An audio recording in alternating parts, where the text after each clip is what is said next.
Hello. Hi, everybody. Kayla Lords. John Brownstone. Loving BDSM. Back for another week. Yes. If you wondered where we were last week, around November 12th? Yeah.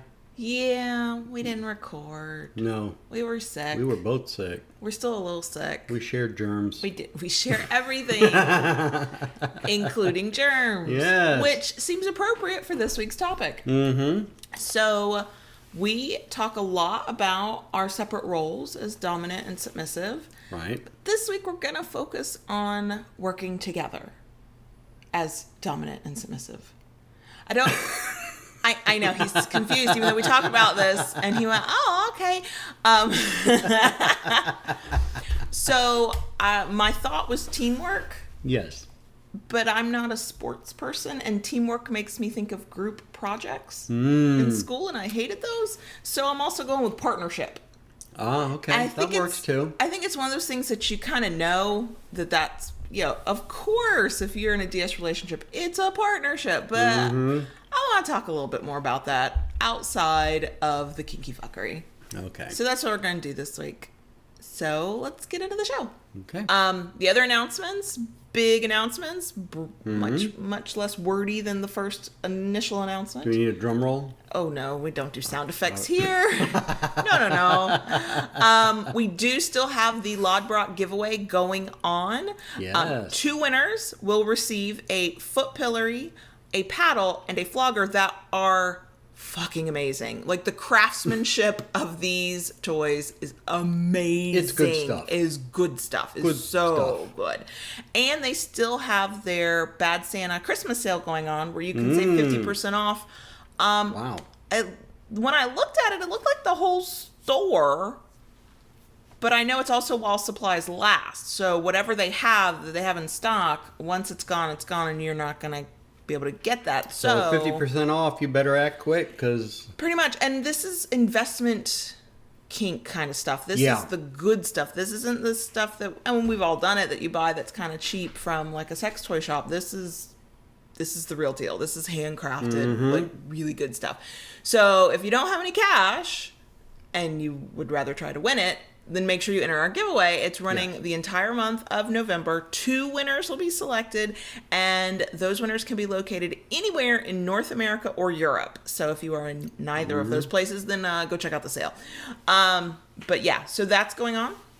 And then just a reminder for anybody who can get to the Orlando area or is currently in the Orlando area, we will be at the Woodshed for the Woodshed's shopping extravaganza. I feel like you have to say that with flair. Once you put the word extravaganza in something, you have to give it some oomph. Anyway, December 1st, Saturday, December 1st, 2018, from 3 to 7? 3 to 7 p.m. Right. Yes. And I just designed through a medicated haze and ordered the little promotional materials, like just little things like little cards and business cards. And if you ever place an order through the website, you will probably receive one of those. But that way we had a little something nice on the table. Yeah. And we're going to talk about the display at some point this week and order whatever it is we need. Oh yeah, you're lucky I didn't order a Loving BDSM Kinky Fuckery banner, because Vistaprint was having a sale. And this will test for me how friendly Vistaprint is. Normally, I'm very leery of using very vanilla products, but the Loving BDSM logo, the words BDSM, the words Kinky Fuckery are all over the printed materials that I've ordered, and if they arrive, then I'll know we're good, we're cool, it's fine. They don't really care. It's probably all machines and robots doing it anyway. Right. So those things are going on. Woodshed in Orlando, December 1st. Yep.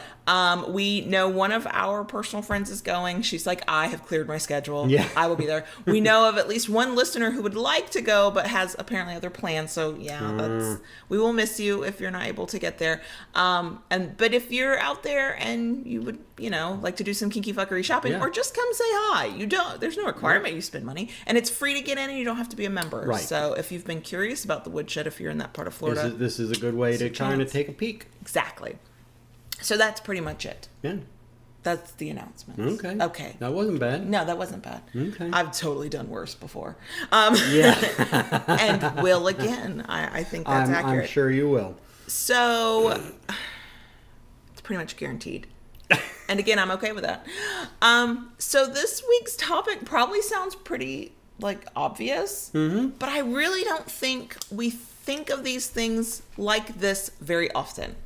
I think it's one of those things that we just sort of go, yeah, that's true. And then we never actually dive into it. Kind of take it for granted in a sense. And it's the fact that when you're in a DS relationship, and I don't mean just the long-term loving, romantic, sexual ones. I mean in any type of DS relationship, you are, as cheesy as it sounds, part of a team. Yeah.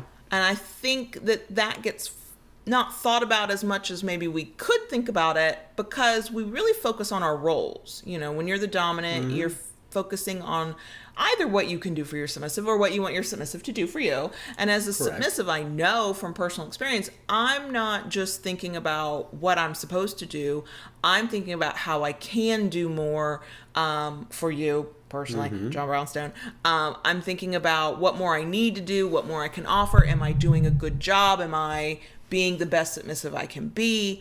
And even though I'm acting as part of the whole, right, I'm more focused on what I'm doing as opposed to what we are doing. And I think that for me, this conversation is about the we aspect of DS and not the I or the you, because what should be happening on both sides is that we're both thinking of what the other person needs or wants. And I think in really good, healthy relationships of any kind, that's exactly what's happening. But and it should be that way. Right, and it should be that way. And this is not to say that you shouldn't be doing that.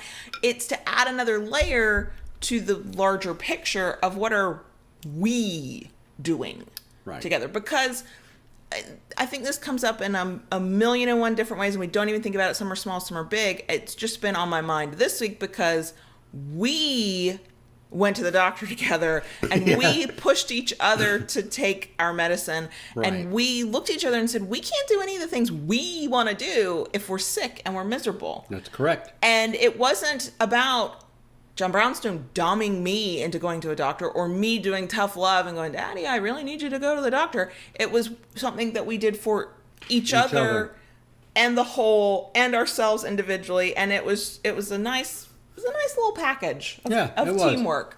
I do have to be careful when I say things like teamwork, because I get flashbacks to group projects in school, which to this day still make my skin crawl. I'm not a group project kind of girl. I don't like that stuff.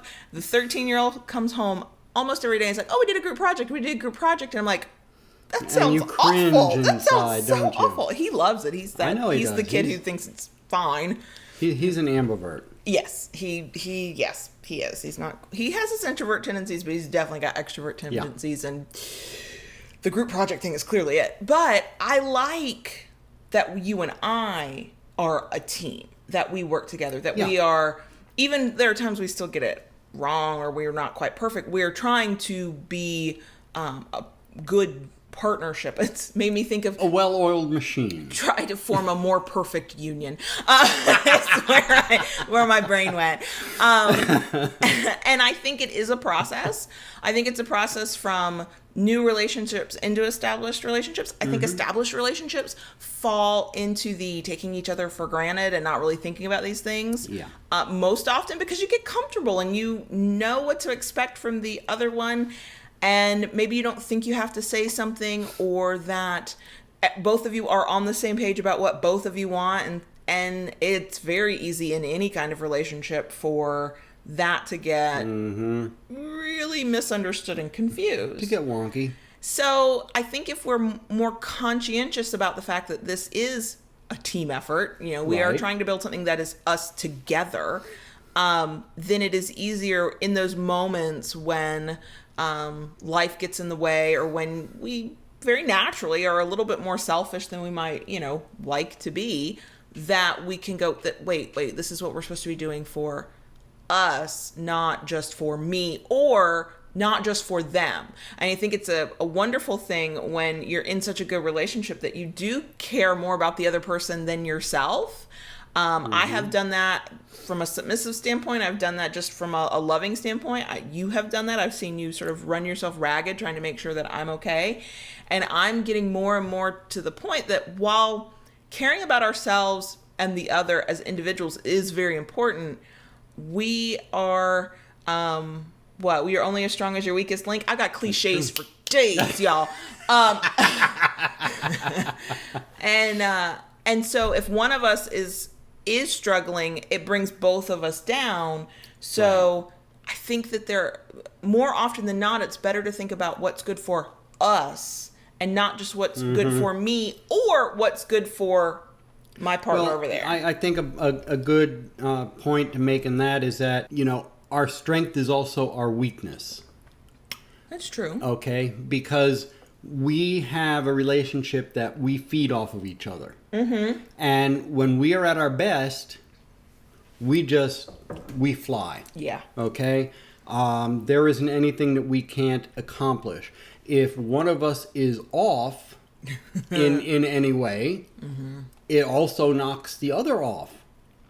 Yeah. So it works for us and against us in some ways. Absolutely. And I think you have to be conscious of that. And I think that it helps to have sort of the language in your head of, okay, we're a team, or we say partners all the time. And we say partners to mean our significant other. But I'm thinking in, partnership as in sort of that, like we go back to the episode we did about equality. The question was in that episode, are the two parts of a DS relationship equal? And the best thing I think we came up with during that episode, and then the conversations that happened afterwards with people, usually on Twitter, I think, was about balance. And that's one way to look at it, and that's a valid way to look at it, and that this does not negate that. But when I'm thinking of partnership, I am thinking of it in sort of the team effort of we are two sides of the same coin. We are two halves of a whole. And if you got more people, then you're however many of the whole. Pick your metaphor. And I know that in long-term relationships, healthy long-term relationships, I think people really do think in these terms, even if they're not using the words we're using. You are thinking of, we're better together than we are apart or whatever. And I think that this is true in any kind of DS relationship. Maybe it's not as all-encompassing as a long-term living together, building a life together kind of DS relationship. Maybe you come together for scenes, but in that moment, you're a team. And it's not just what one of you wants will be good for the other. And if you give the other person what they want, then everything will automatically be okay. I think most of the time that's true. But I also think that if we focus only on thinking about the other person, I'm assuming healthy DS relationships here, because we'll get to unhealthy in a minute. I got thoughts. I might have a rant. I don't know. When you're only thinking about the other person, right? And you're not thinking about the us, little things will slide through. Like you will be having a feeling or a moment that maybe you don't talk about because you're thinking about what the other person needs. Or maybe you're tired, or maybe you're sore, or maybe you're this, or maybe you're that. And this is dom or sub, and you're focusing on the other person more than what's good for both of you together. And this is a nuanced thing. This is a really subtle thing. This is something that won't always be the same every time.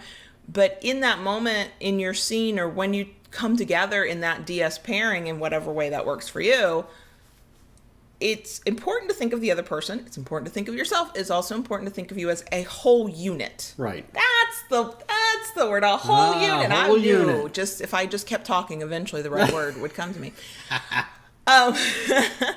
But as we usually do, we will obviously probably talk more about the life stuff and less about the kink stuff, because that's most of our experience these days. But I think there are clear parallels where this works in a kinky scene. So the last time we kinky scene, every time we even a little light scene, we both already had the conversation and have ongoing conversations about limits and what we want and what we don't want and moods and blah, blah, blah, blah, blah, right? And we've talked about how, especially from a submissive standpoint, you have to tell your dominant, I am sick. I do not feel good. This part of my body hurts, right? Whatever it is, because that will pardon the pun, impact your play. Absolutely. Right. And so those conversations happen ahead of time. Well, then we get into the scene. And I know experienced, especially submissives, but experienced kinksters who get into the middle of the scene and they will ignore things that are not good for them in order to keep the scene going or to make their other partner happy and to give their partner what they want. And most of the time, there's nothing wrong with that. I've done that. God knows I've gritted my teeth through some pain that was not pleasant because I knew it was your thing and it made you happy and that was fine. But then there's these moments, and I have experienced them myself, where I know if I don't speak up and say, ooh, that was not a good hit. Yeah. That was you landed wrong there. This doesn't feel right. My fingers are going numb. Right? If I don't speak up, I'm speaking for myself and keeping myself safe, and that is a responsibility I have. But the scene for both of us will not end well if I don't give that feedback. True. And so then what could have been a really pleasant moment might end really badly with both of us being a little traumatized by what happened because I didn't speak up on behalf of what we have together as a whole unit. Correct. And that's not separate and apart from looking after myself, looking after you. It is intermingled in all of it. It's not a standalone, we only think about ourselves as a team at this moment. That's not it. It's a constant. It's a constant thing. There's, in a relationship, and especially in a DS relationship, it's like tendrils intertwined. Absolutely. And there's that common thought, and I've thought it, and I still tend to think it, that it's important to almost care about you. When you care about the other person almost more than you care about yourself, then good things tend to happen. And most of the time that's true. When everything's going really well, that works. But sometimes I can't just think about what makes you happy if I know, one, it hurts me, but two, it disrupts our relationship. Correct. Like if I don't speak up and you hit incorrectly and you injure me and I don't say anything and you keep going, now I'm injured. And look ahead a little bit. Like in our lives, if I'm injured, I'm not working. We're stressed about money. I can't do the things for you as your submissive that I want to do. Correct. You have guilt because you. It's this huge thing, and so it is. In a scene sense, even though I said I had no clear example I could give, clearly I was wrong. It's about thinking about all of those layers, and it's a layered thing. There's you, there's the other person, there's y'all together. There's you and them and y'all. Y'all, yeah. That works, quite frankly. Yeah. But in outside of kink, that is still true in every other facet of life. Every other facet of life, and it really does come in subtle ways. But that works too. Even outside of a relationship, say in a top and bottom situation where you're negotiating, a scene with somebody, because you are looking for a particular outcome, they are looking for something. So even though it's not a permanent partnership, it's still a temporary partnership that you're working through, and you need to be able to navigate that. And you won't get it right all the time, and when you're dealing with somebody new to you, it will be more difficult, and you might have to, then there will be certain situations, especially when somebody's kind of new to you and you're negotiating something sort of for a first time, you need to think more about yourself than anybody because you have to protect yourself until that trust is earned and you've established that connection where you know they will do their best to take care of you. And even after you know somebody will do their best to take care of you, you do still have to take care of yourself. But I think that there's multiple ways of looking at everything, but in all of these situations, it's not just where does the dominant want to go, and it's not just where does the submissive want to go on the journey in life, in the scene, and whatever. It's where do we together want to go. And I have found, especially over the past several months, that the more you and I have started doing things together literally as a team, as a working unit, an imperfect working unit, but still, I feel like the depth of our relationship, that it's become The depth has become deeper, y'all. Words are hard. I'm sick. It's become more solidified. It's become more solidified, and it's become more, I mean, I don't even know if this is possible. I never thought it. It's become more meaningful. We are at a point where we can look at each other across a room, make eye contact, and speak that way. Nobody's mouth opens. I'm not a ventriloquist. I'll look at him and I'll do an eyebrow thing and he'll look at me and we know exactly. Like, mm-hmm. Because, and that happens in a lot of, yeah. you know, that happens in a lot of long-term relationships. Vanilla kinky, it's not about the flavor. It's about, sometimes it's about how long you've been together. Sometimes it's just about how well you communicate. It's about how well you know each other. It's about a lot of things. Yeah. And I would have said 6 months ago, yeah. We're a team. Of course we are. And 2, yeah, we know each other really well. But as time continues to go by, not only do I still learn new things, which is always fascinating, right? But I also learn just how deep our connection is. And I am at this point, because it helps with the topic of today's episode, quite frankly, I am attributing that to the fact that we are not only working together as a whole unit, as a single unit more, we're doing it better. Yeah. Because we struggled at the beginning with absolutely. podcasts and websites and what's your role and what's my role. Right. And I think that our roles make that easier. You know what your responsibility is. Mm-hmm. I know what my responsibility is. And this is where I think DS does have kind of an edge on vanilla. Because in most vanilla relationships, people don't define their roles very well. And so then there can be some confusion.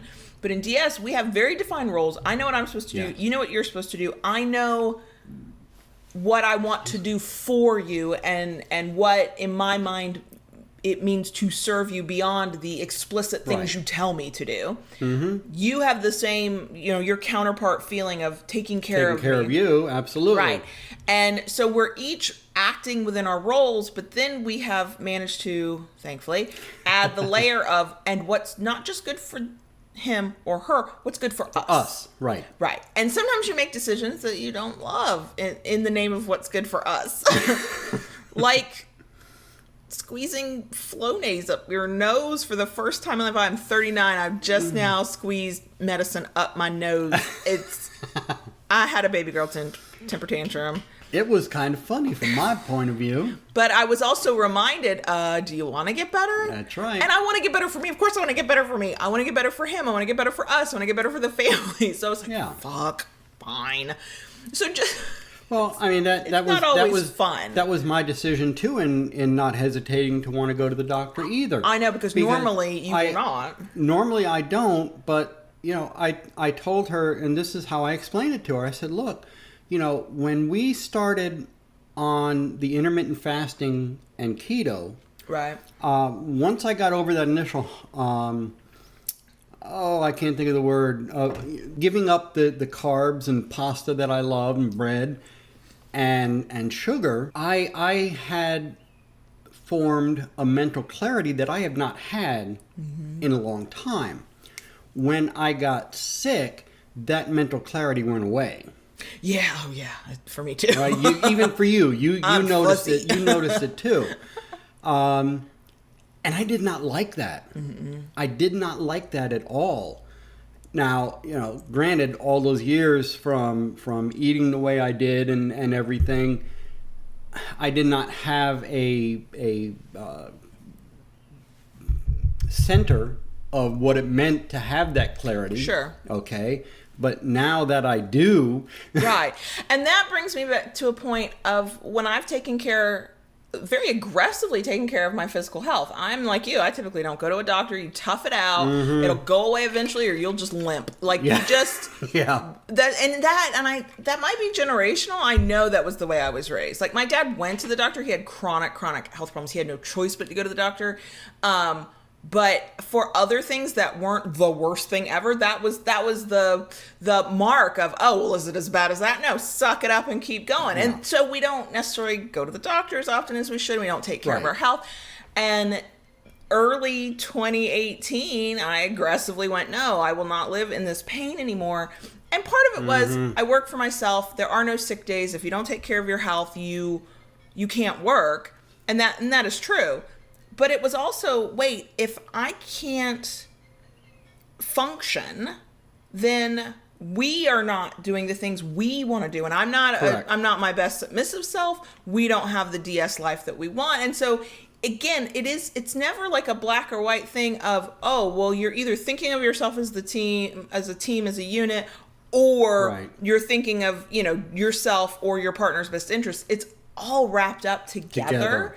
But it is much easier, I have found, especially from a submissive perspective, where my focus tends to be on taking care of people. The people I care about, I'm going to take care of, because that for me is serving them. Well, if I don't take care of myself, I can serve no one.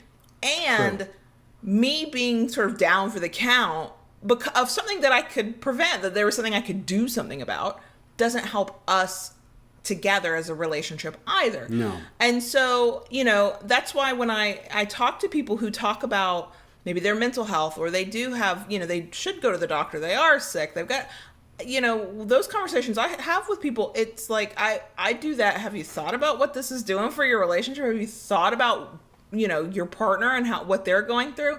And a lot of people I have met, vanilla kinky, they don't want to admit weakness. They look at whatever might be wrong with them as a potential weakness.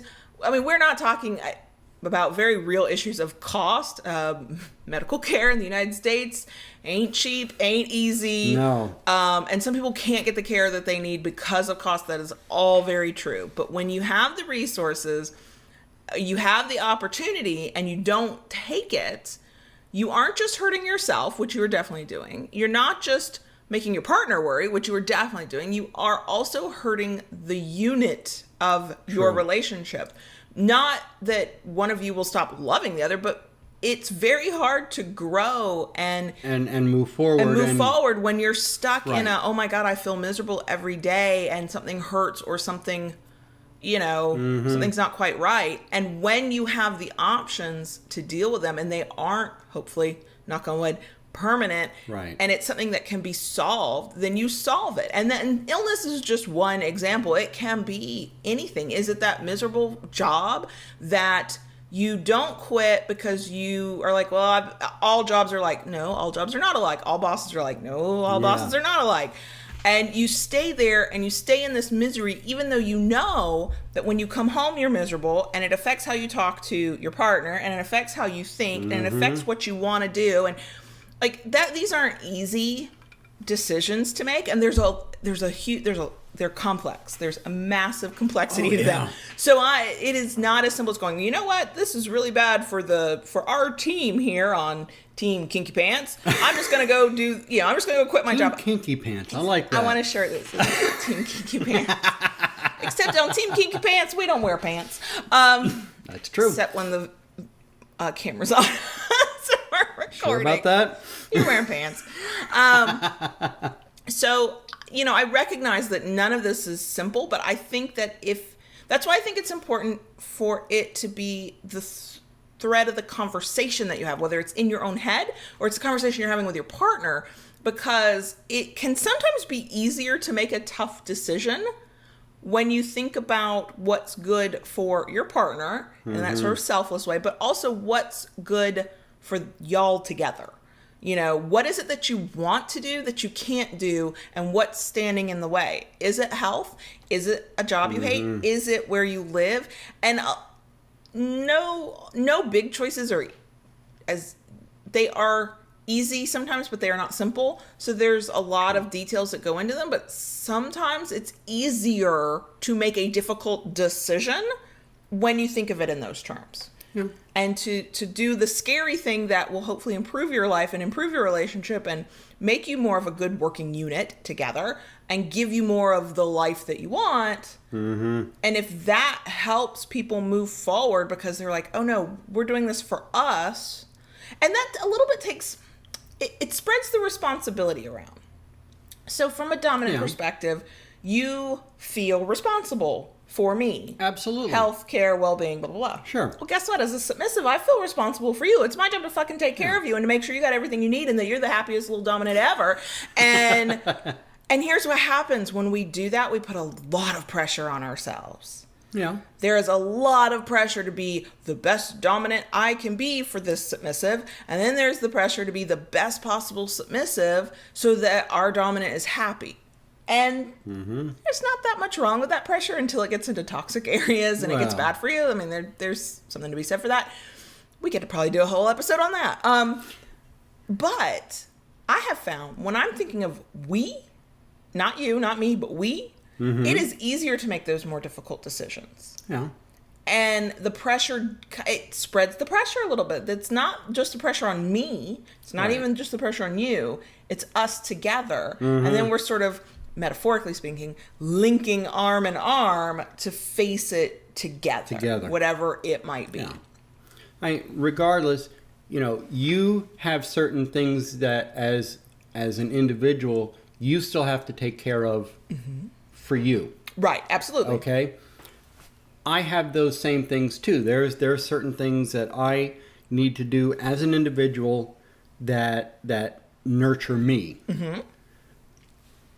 And there's nothing wrong with that. That's not being selfish. Well, it's being selfish, but selfish is not a bad word. Selfish can be a negative thing. True. But to be selfish in the sense that you are feeding your own soul and taking care of yourself, right? That is not a negative thing. But you take care of yourself. The other person takes care of them. But then you bring it together. Right.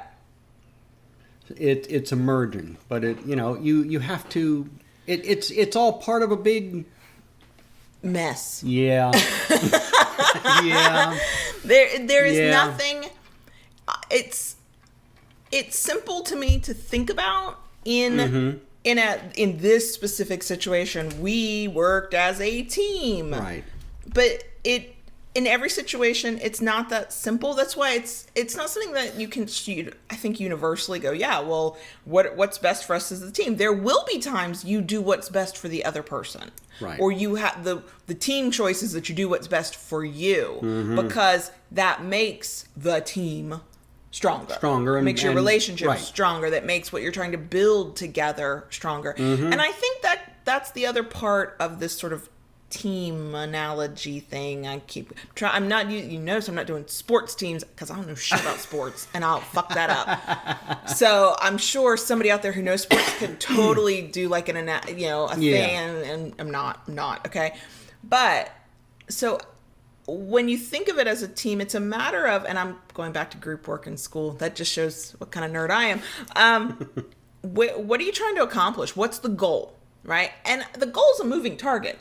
If I had to pick a goal for us, it's to live a long and happy life together and nobody dies before the other. We go out together like Thelma and Louise. It's just how we do it.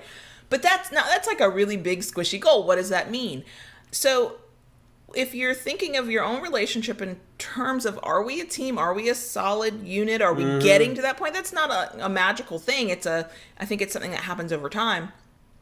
Well, then it's a matter of, well, what do you both mutually want together? You will have the things you want as individuals, and what do you want together? And there's no right answer for that. No. Not at all. We want a long, healthy life where we raise children and then they leave. And then we have whatever that life is. That's what we want. Well, the thing with goals, and this is where a good aspect of working together as a partnership comes in. See, you think of it as in terms of school. I think of it in terms of a workplace. Okay, I didn't like my thing. Teamwork there. Yeah, either. Well, I mean, I didn't do trust exercises. I didn't work in groups. Didn't happen. But the thing is, even in a workplace, you have long-term goals. You have your long-term goals, and what do you just don't say, okay, well, this is where we're going to be in 5 years, right? And you work towards that goal. You have your big goal, which is set out in the future. And in order to reach that big goal, you make small goals that advance you towards that end. All right? And it's the same thing in DS. If you're starting a DS relationship, you just don't jump, we tell everybody you start slow. Right, please don't just jump in. Don't just jump in and do all the stuff. Part of the negotiation should be like, okay, well, where would we see ourselves in a year in this? Right. And what are we going to do to accomplish those steps? And you can even take it to a more micro level. The fantasy goal is to use 2 floggers on your partner and, for in a big old public scene, and you've never lifted a flogger and you never fucking spanked anybody. Well, guess what? You're going to start with, oh, let's go learn about this. Oh, let's try this one small thing. Got good at that. Let's try this next thing. And you'll have that goal out in the future, and then you're going to learn so much. You might learn, like, the fantasy is to, Florentine flog, blah, blah, blah. I don't even know the terminology. That's your job. Yeah. And then you find out your partner's like, I don't like floggers. And then you find out, I don't like doing this. I'd rather do that. And so you're going to have a goal that you have to work towards. And it can literally be, the goal can be, I want to learn how to tie my partner up with some rope. And as you learn, you're going to take in information and you're going to find what works and what doesn't work and what you need and what they need. And then some people will blindly keep following that goal because they set that goal and they said, well, that's the goal, so we have to keep doing it. You're miserable, I'm miserable, but we have a goal. And that's bullshit. So then as a unit, because you're communicating with each other about your individual needs and what you each want and enjoy and don't want and don't like, you can shift and go, okay, well, that was the starting goal that we thought we had. Now we have all this new information from the experience we're gaining, and we're going to shift that goal. And we're going to make a new goal together based on what we have created with each other as a team, a unit, a partnership. You pick your word, okay? As a couple, whatever. And that's a good point, too, because, yes, goals can shift. And you have to be, like anything else, you can't be set in concrete. You have to be willing to be fluid and go with that flow sometimes. And it can be really, really hard, depending on your personality type. Some people, I used to be this way in a big way, that if once I set the goal, it was a come hell or high water kind of thing. Like I could be, there was no deviating from this path. No, and it didn't matter how miserable I was. It didn't matter if it didn't work. It didn't matter if it was an impossible goal. And I kind of like trying to do impossible things, but sometimes it's like you have every roadblock in your way, and it's just a miserable sort of journey. And I was so stubborn, there was no deviating from that. I said I was going to do it, so I was going to do it. And there are those personality types out there. And if you're one of them, it can be very difficult to learn how to shift. What has helped me, and again, we're all unique, so it won't help everybody, but something to consider, is when I thought about it in terms of the unit. So this was, even prior to you and I would make decisions based on, and I think many of us do this, I hope we all do this. I might have a goal in mind of where I was going, but then I had to step back and go, okay, what is good for my children? What's good for the family? Am I being the best parent I can be as I go beat my head against a brick wall for this thing that I thought I was supposed to want? Is that good for them? I'll give you a perfect example that probably doesn't even sound like it should be. I incorrectly thought that nobody in my family ever got divorced, so they just stayed in crappy marriages. So there was not a good marriage. I didn't want to be in that marriage, but I had told myself that we don't get divorced. We stick it out. We stay and we find ways to make it work. That's what we do. And I was miserable. And I was not the best parent I could be. I was kind of checked out as a parent. I was like, well, he's home all day with them because of reasons. I'll just be the one that works and try and sort of scotch tape our family together and our life together. And I had checked out as a parent, and I had checked out certainly from my marriage, but I was like, this is what we do. We stay together even though we're miserable. And when I thought about my family in terms of those people I still really loved, because I wasn't in love with my husband at the time, I wasn't a good mom. I wasn't communicating with my own mother, because there's a lot of, when you're doing things that aren't good for your mind, your soul, your life, there tends to be some shame attached to that. So I wasn't really talking to her either. and I wasn't living this fulfilling life. Right. And so should I have made the choice solely based on what was right for me? Yeah. And today, would I make a choice based on that? Probably, or more so. But what did it for me was I looked at my children and went, this is not good for us.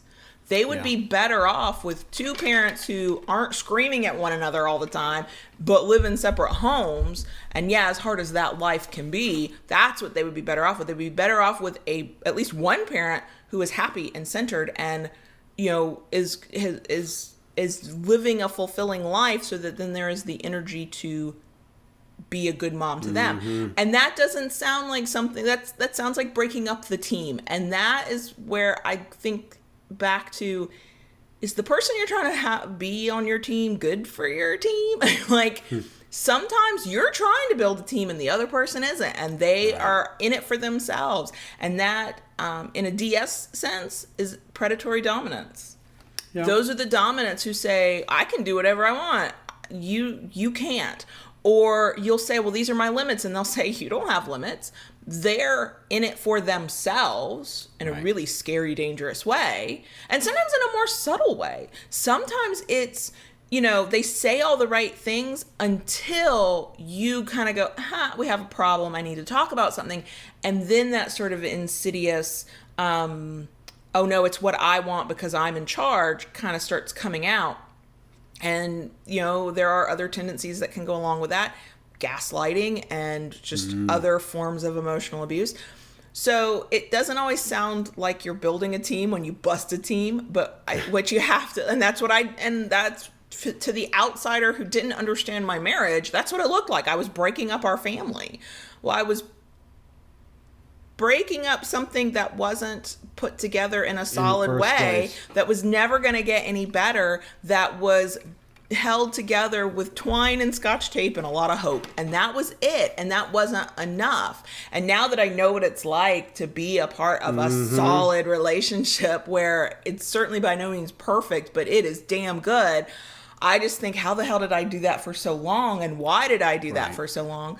But I had to make a tough decision that didn't look like I was thinking of the greater whole in order to build a better unit, first for me and the kids when it was just us. And then once we forced John Brownstone to join us and told him he had no choice.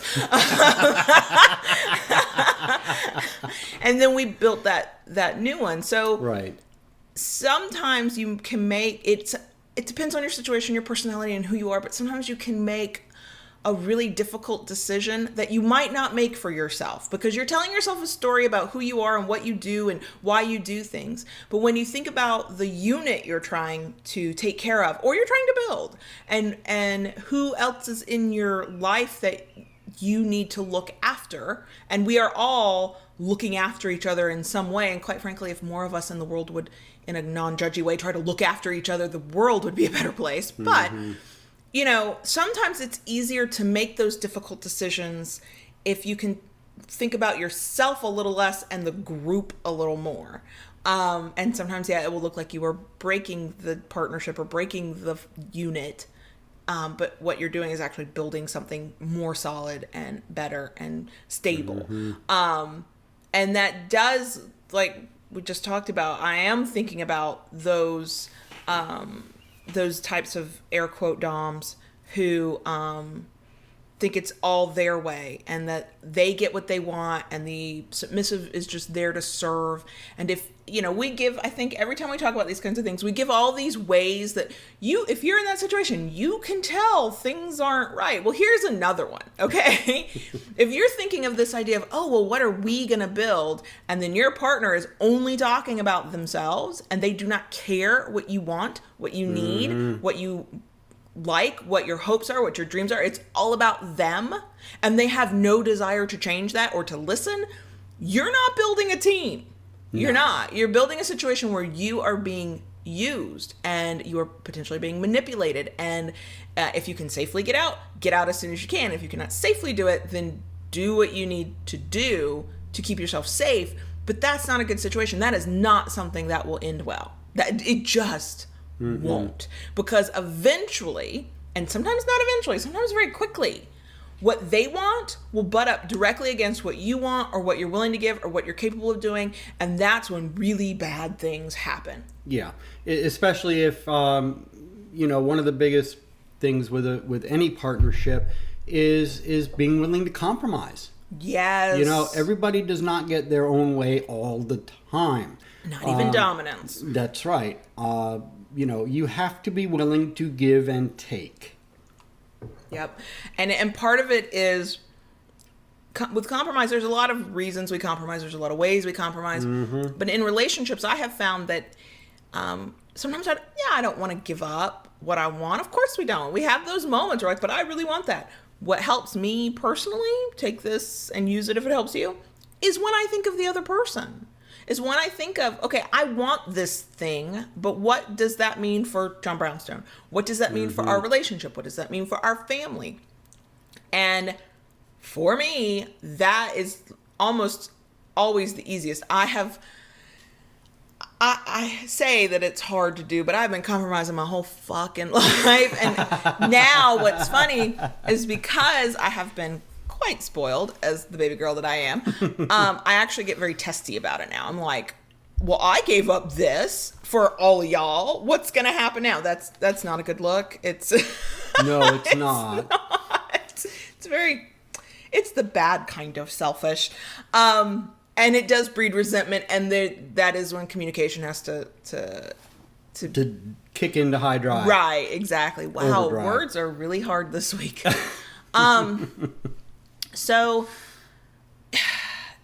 there are no simple steps to say, oh, here's how you'll build a team. And I think there are simple steps to tell if you and your partner have sort of become a team, have become a single unit, at least when you're together, at least in some situations. Like some people have no desire to be that really, really solid unit with their partner all the time. They're like, no, I got my things over here. You go do your things over here.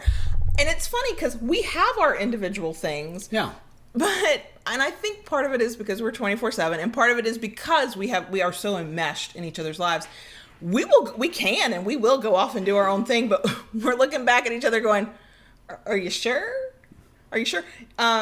You go to a couple of kink community events that I don't go to, that I have no interest in going. I like the people there. I don't want to go to those events.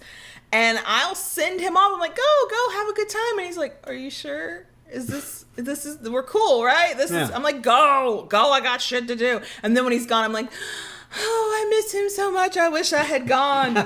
Not enough to go the next time, though. So I didn't really want to go. So there is a danger of being too enmeshed in each other as well. It's a really subtle thing. It's not, I don't think anybody starts any relationship going, I want us to be so close. We're a single unit and we think alike and talk alike and sometimes even act alike. There's a song there, right? I did. So, okay.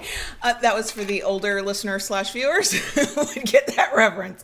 But it is something that I think as your relationship grows, it adds depth to it. Right. And it can help it become stronger, or as your relationship becomes stronger and more solidified, it's like a byproduct of it. So I don't know which comes first. You become the team and then the relationship deepens, or the relationship deepens and then you become the team. I don't know. Either way, it's a symbiotic. Yes. Yeah. So I don't know if that was helpful for anybody. And yet it took going both of us together to the Minute Clinic walk-in thing at CVS, where we both got poked and prodded by a very nice doctor lady. And then our flu shots. I still have the bruise, by the way. I'm very annoyed by this. Yes, I still have the bruise. For us to kind of, and I think we even did it in the little room where she was examining us. At one point, one of us looked over at the other one and did that communication thing with our eyes. And it's kind of been sort of on my mind. And it's not something, this idea that we are a single unit when we're together most of the time, is not a goal, one I would have ever had, or one I think you're supposed to like go set for yourself. But it adds something even, it makes something that's special even more special. Words are hard this week. They're so hard this week. And I think that's another reason why it's sort of on my mind. Yeah. It adds something. And I think that if you're in a long-term DS relationship and you're not feeling it, it's probably a communication problem. It's probably you've distanced yourself. Maybe you've grown kind of accustomed to each other and you're not trying quite as hard anymore. That taking each other for granted is a natural thing. I mean, you just get used to each other and you go, I know what they're going to do and they know what I'm going to do and we're just going to do that. And as long as things are clicking smoothly, that's mostly okay. Yeah. But once you realize, you start feeling like something is missing and something's not quite right, or you've got resentment to deal with and problems come up and you're not working together in the way that you'd like, then yeah, it's something to consider. And if you're in a new relationship, you know, it's not something that you go set out to do. You know, you're not picking a dodgeball team. No. People play dodgeball. Okay. Yeah. That's it. That's all I know about. You're trying to find the best fit for you, but I would say that if there's a question about that and you're not sure, that's one part of the criteria you can think of. Is this person acting in our mutual best interest? And if not, why not? And how do I feel about that? And if you don't feel good about it, that might be, you know, yet another reason in a list of them to call it quits. So, yeah. Yeah, I think so. Think so? I'm in a foggy haze. Yeah. We both still are a little bit. Yeah, we had our first good night's sleep last night. Yes. And y'all know how this works, right? You have one good night's sleep and you wake up feeling better than you have in like the past 2 or 3 days. So you think, I can do all the things now. Exactly. And so then you try and you go, no, I cannot do all the things. Nope. It's okay. It's okay. Right. Okay. So yeah, we do have a bonus section and we did get mail last week that we didn't get to talk about. And so we won't go into gross details about being sick, but we'll probably talk about that too. We'll talk about it a little bit. Are we good? I think so. All right. Keep it kinky, y'all, and we'll see you next week. Can I please, Daddy, please? Please? Yeah, go ahead, baby girl. I know you missed not talking to the crickets last week. I know. I don't like it. So we did get mail, and we got very interesting mail, and I was already starting to get sick when we got this mail, so I'm kind of in a fog about that. But in this, and I'm not going to say this person's name because I don't know if they're like, it's like their name, and I don't know if they're out publicly or not, but it was a belated, they sent a belated happy anniversary to us, and a happy birthday to me, and I am okay. The baby girl in me loves it. Like, I hate the happy birthday song. I hate blowing out candles in front of God and everybody, but I love it when the whole world's like, happy birthday. I'm such a fucking baby girl. So this person makes stickers. And they found a way to make stickers with tape and wax/parchment paper, and they sent us a little envelope of stickers, and your job is to put it in front of the video camera because I suck at that. And so they took like our logo and put them on like some coffee cups. And then there is a microphone that also looks like a flogger. And I freaking love that. And I'm going to take pictures and pop them up on Instagram. So if you are listening, you'll be able to see them. And it is so awesome. We have not tried to peel them off on anything yet because we were sick. And I did not want to fuck that up. So if you are listening thinking, ooh, and one of the microphones is in purple. Yep. So yeah, stickers are totally my jam. And the fact that these are like handmade and sort of a project and an experiment is very cool. Really, really cool. So thank you. I think a couple of them look good on my Chromebook. Well, I was thinking the same about my MacBook. And then I got a birthday. Yeah, it was a birthday card. See, I did this last week in a fog. I'm like, well, that was a birthday card, right? Yes, and it's a birthday card. And it says, happy birthday, Kayla, and happy anniversary to you and Mr. John. Many more years to you both. Yes. Thank you. And we're going out like Thelma and Louise at the end. He'll be 100 and something. I'll be 90 something. Be like in walkers and wheelchairs. But I'll find somebody to let me borrow their car. And you have to hold it up because you're better at this. In my birthday card good right there. Was some Little Mermaid stickers. So it was freaking awesome. Actually, it's Disney princess stickers. I saw the Ariel and I forgot. The Ariel was what caught your eye. Yeah. Yeah, I'm embracing my love of mermaids. Yeah. I'm absolutely embracing my love of mermaids. So thank you. Mm-hmm. And that is all the mail. I checked the mail today and we got junk. I was sad. That's okay. It's fine. I love the mail that we get. We can't have mail all the time, even though I would like mail all the time. It doesn't have to be birthday cards. It doesn't have to be amazing freaking things that people make with their own two hands. I do love that though. I'm very cool. Such a baby girl. I'm sorry, y'all. So yes, we have both been sick. Yeah. And I think mine, I just got run down. So early November, like the very end of October, I worked extra hours to finish up some big projects. And then I was already starting to feel run down and I wasn't sleeping. And then I caught whatever bug you had. Yeah. And then I today we're recording on Thursday. I took Wednesday off. One of the kids had a school program. The other kid has a school program today that we'll be going to later. But there was a school program to go to, and I wanted to just take the day off and sort of be relaxed. Well, I had to do extra work on Monday and Tuesday and make up for the work I didn't do the week before because I'd been sick. So I had a second week in a row of working way too many hours. I'm not helping myself. No. And then I went through sort of my own crisis of confidence again in my work. And I blogged about it on my personal blog. I talked about it on my other podcast. I don't want to go into it. I'm fine. Yeah. I'm just tired right now. And what's happening with me, we both have had a lot of sinus pressure. And for 3 days, I had a headache right behind my eyes, right on my left side. And it was like my whole left side of my face would just hurt. And this morning I woke up and the first thought I had was, oh, the left side of my face doesn't hurt. This is awesome. But the right side of my face now hurts. It's like it just moved. So, yeah. And I'm just waiting for my ears to pop. I know. I feel like I need to buy you a plane ticket so you can go buy it up. We do not have points of elevation in this part of Florida. You can go up to certain parts of the Panhandle, like as you get closer to Georgia, and you'll get a couple of hills. And your ears can pop. My ears pop anyway. They do. But yeah, it's like I don't know what to tell you. Just if anybody has any ear popping home remedies that don't involve finding higher elevation, let us know. Because he can't hear a thing, which is great if you want to mumble something you shouldn't say out loud. But when you're actually trying, I haven't done that. I've thought about it though, but I haven't.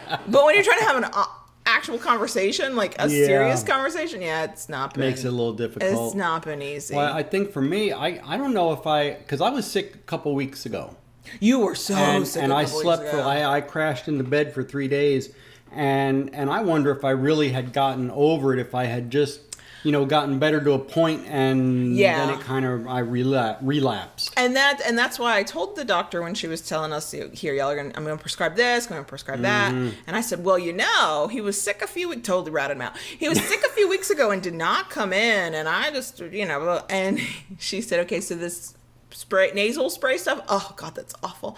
She said, you're going to take it for 2 weeks. I don't care if you start feeling better. I would like to start feeling better. We're not quite at a week in, and like I said, the sinus pressure has just shifted. Better than what we were. Well, yeah, we were pretty miserable last week. Yeah, we were very much non-functional. At all last week. Yeah, it was. Yeah, I know. We had no appetite. No. Her and we I drank less coffee. We drank a lot less coffee. You couldn't taste anything. I couldn't taste anything. I could taste stuff. And poor boys, we just threw sandwiches at them for dinner. I know, like every night for like 3 nights, it was like, what kind of sandwich would you like? Yeah. And then the last night of sandwiches, I felt a little bit better, and I also felt guilty. So they usually make themselves like peanut butter and jelly sandwiches, or the oldest is loving salami right now, and salami and cheese sandwich. I was like, okay, they're still only getting sandwiches, but maybe I can help with this. So the youngest loves tuna fish salad. I don't know how. I remember being a kid and thinking I love tuna fish now, but thinking, oh god, not tuna fish. And the youngest one, he's like, can I just have some tuna fish? I love tuna fish. So I was like, it's sandwiches again tonight. Would you like a tuna fish sandwich? She's like, yes. And I'm the one that makes that. And then the oldest, he does not care for tuna fish. And I said, but I know his weakness. I'm like, would you like a grilled cheese sandwich? He's like, oh yeah. Now he is old enough that we could teach him, and we should teach him how to make those. I think we would run out of bread and cheese because he would make himself nothing but grilled cheese sandwiches. But that was my effort that I put in. I was like, here, I'm going to feel like a mom for a night. I'm not going to cook him dinner, but I'll make him a fancier sandwich. So, yeah. And yet, you know, we didn't do a lot with each other. We didn't have a lot of conversations. We tried to go out and do some normal things like shoe shopping and stuff like that. Fun times. But I still, even in our haze, like we'd be laying in bed going, oh God, our face hurts. I still just felt really close to you. Yeah. Like I wanted to talk to you, but I couldn't hold a thought in my head. And so then I didn't need to talk to you. And that was nice. Yeah. I think that's, Mm-hmm. Yeah. So there should be more going on than there is. For patrons, I'm way behind in anything for the month of November because I'm sick. I have a feeling I will stay behind until next week simply because my face really hurts. Mm-hmm. My face really hurts. But yeah, so that's us. Yeah. Kind of boring. Mm-hmm. Not sure that this week's topic it made sense in my head, but my head's clogged up, at least on the right side. So who knows? And words were very difficult. I could not think of the words I wanted. I knew what I was trying to say, but sorry, y'all. So yeah, that's us, I think. Yeah, I think that's it for this week, you know. Oh, and podcast listeners can't see this, and I don't know if anybody watching on YouTube has paid any attention, but I've been drinking hot coffee. I'm drinking a bulletproof coffee, and my coffee mug, I know we have a light on that makes it very difficult. We have no natural lighting this week, y'all. But my coffee mug says coffee, then adulting. And I don't know. I think the adulting's overrated. I think there'll just be lots of coffee. Yeah, normally here in the room that we record in, especially with the video, we rely on natural light. Mm-hmm. And normally it comes in through It's Florida. Yeah. The sunshine state, for Christ's sake. We have plenty of freaking natural light. Not today. We had a cold front come through, and it is overcast and gray outside today. I know, but I'm wearing leggings, and I wore my hoodie earlier. Mm-hmm. I finally found a hoodie, and you want to know where I had to go shop for a hoodie I like? The men's section. Which I don't have a problem with that, but I'm annoyed that in the women's section, the hoodies were all about being fashionable. I was like, I need something that covers my fucking body and zips up over my boobs. That is what I need. That is also a soft material. But what I was getting I was either getting like the sweatshirt kind of hoodie, and I don't like that kind that's too thick. It's too hot. I want to be able to just throw it on in a light, whatever. Yeah. Or it was those fashion things now where they don't zip. They're like cardigans, but they have hoods. Or they are pullovers, and I don't like pullovers because that's a pain in the ass. I just wanted an old-fashioned fucking hoodie. And I finally found one, not the right color, but everything else was right in the men's department. Yeah. And so I wore it with pride today. Yes, you did. For anybody who's listened to older episodes and knows our love of yoga pants and leggings and boots, I bought boots. Yes, you did. I don't have them yet. We had to order them because they didn't have my specific size. I'm one of those people with the wide calves, and so I look for the wide calf boots. And so I had to order those. But I did wear the leggings today. Yes. They make my ass look good, and really, that's all that matters. They do. And we have to go to another school performance today. Now it's the oldest's turn to for a strut his stuff band thing. Yeah. National Day of Celebration for Music. It's a band across the country. Bands, especially of younger kids, of newer band members, they're having like their first performance, and they're all going to perform on this day and show their parents what they've learned. And for some of them, in less than a couple months. He's been playing for 3 years. So I teased him. I said, "Is it going to sound like music?" And he's like, "It sounds like music." I was like, "Wait till you're a parent. Yeah. Wait till you're a parent. It sounds like honking geese." But I still cry. I'm like, "Look at my baby up there playing his trumpet louder than the whole band," but whatever. I know he's there. Yes.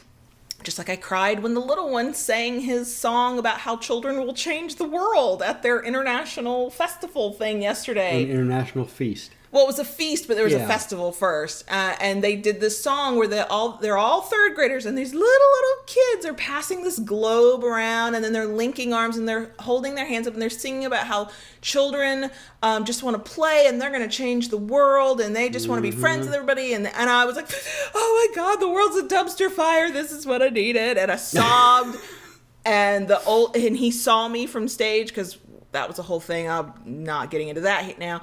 And he literally gave me a look that was like, Mom, that's enough. Stop. Could just stop. I mean, he did the head bob and the hand wave that clearly said, stop. Enough. And I was like, and so then I just sniveled the rest of the song. And then he comes home and he tells me, he's like, our teacher said the parents would cry during that song. I was like, of course we did. It was so beautiful. Children are our future. So. Okay. Yeah, it's time. Yes, it's time. Before I get time. weepy over the song they sang yesterday. Right. Okay, we love you guys. Right, we love you. Thank you so much. Glad to be back. Hopefully next week, the next episode should, as long as nobody gets sick, should be our annual favorite toys. Yes. Of the year. Yes. And it's coming out on Black Friday, so if we can learn about Black Friday deals from those companies that we love, because not everybody makes that list, we will share those too. So if you're looking for some kinky fuckery this holiday season, we'll try and hook you up. Okay, so that's it. us. We're good. Bye.